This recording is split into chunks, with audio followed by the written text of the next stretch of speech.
बच्चों, आज हम इस वीडियो में पढ़ेंगे how to translate into English. सबसे पहले इन वाक्यों को देखें। पहला वाक्य है, खराब मौसम के कारण मैं बाहर नहीं जा सकता। दूसरा वाक्य, बीमारी के चलते वह अनुपस्थित था। और तीसरा वाक्य है, भारी वर्षा की वजह से आज स्कूल बंद रहेगा। तो ये जो पहला वाक्य है, खराब मौसम के कारण मैं बाहर नहीं जा सकता, ये कारण को दर्शाता है। और ये जो बाद का सेंटेंस है, मैं बाहर नहीं जा सकता, ये कारण के परिणाम को दर्शाता है।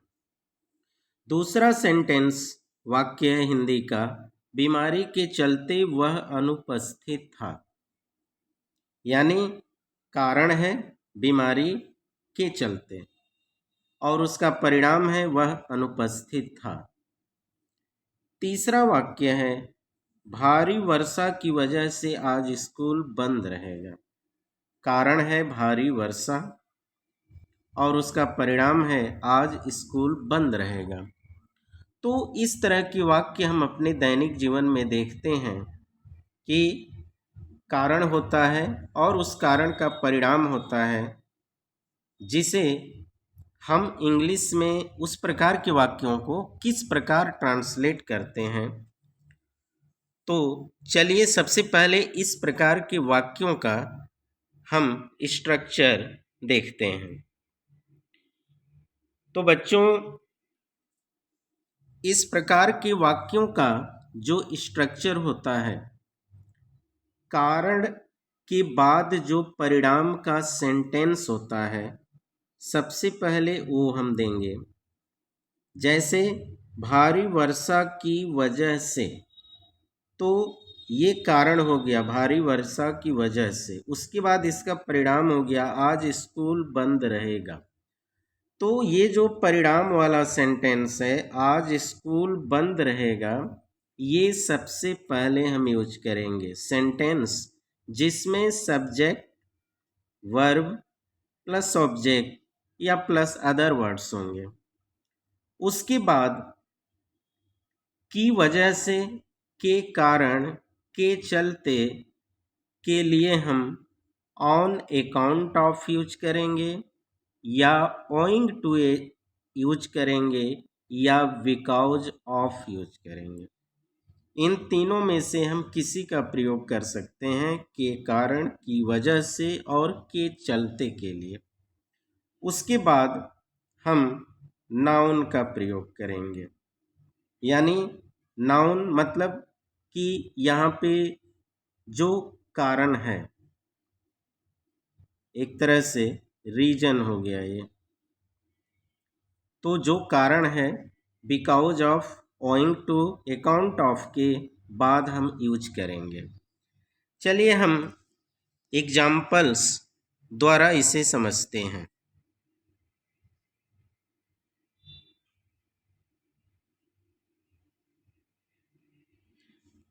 सबसे पहला वाक्य था कि खराब मौसम के कारण मैं बाहर नहीं जा सकता। तो खराब मौसम के कारण मैं बाहर नहीं जा सकता, मैं बाहर नहीं जा सकता, सबसे पहले हम सेंटेंस का यूज करेंगे, I can not, I can not go out, मैं बाहर नहीं जा सकता। कारण क्या है? बैड वेदर, यानी on account of bad weather.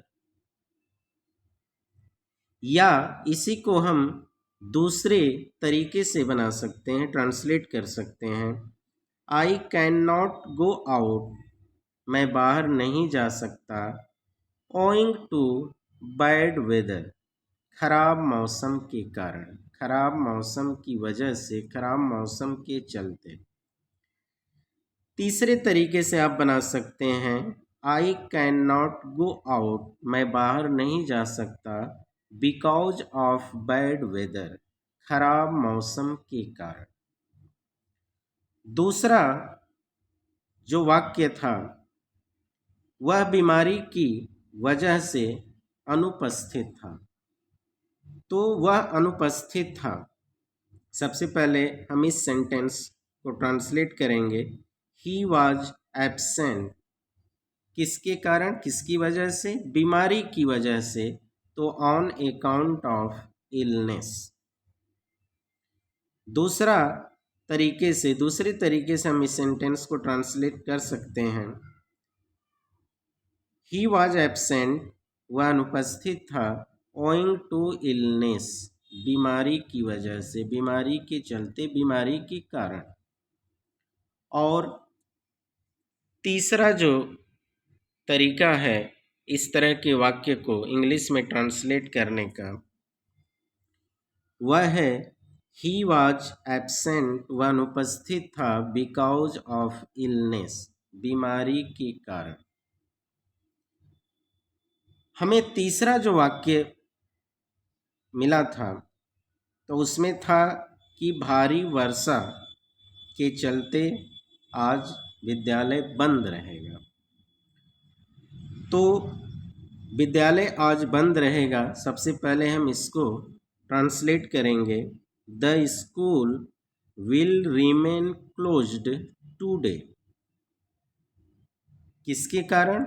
भारी वर्षा के कारण, on account of heavy rain. इसी को हम दूसरी तरह से ट्रांसलेट कर सकते हैं। The school will remain closed today owing to heavy rain, या the school will remain closed today because of heavy rain. तो बच्चों, इस तरह के जो भी वाक्य हो जिसमें कारण हो और उस कारण का परिणाम दिया हो, तो इस तरह के वाक्यों को हम इंग्लिश में इस तरह ट्रांसलेट करते हैं। यदि आप इस वीडियो को पहली बार देख रहे हैं तो please like and share this video and subscribe my channel.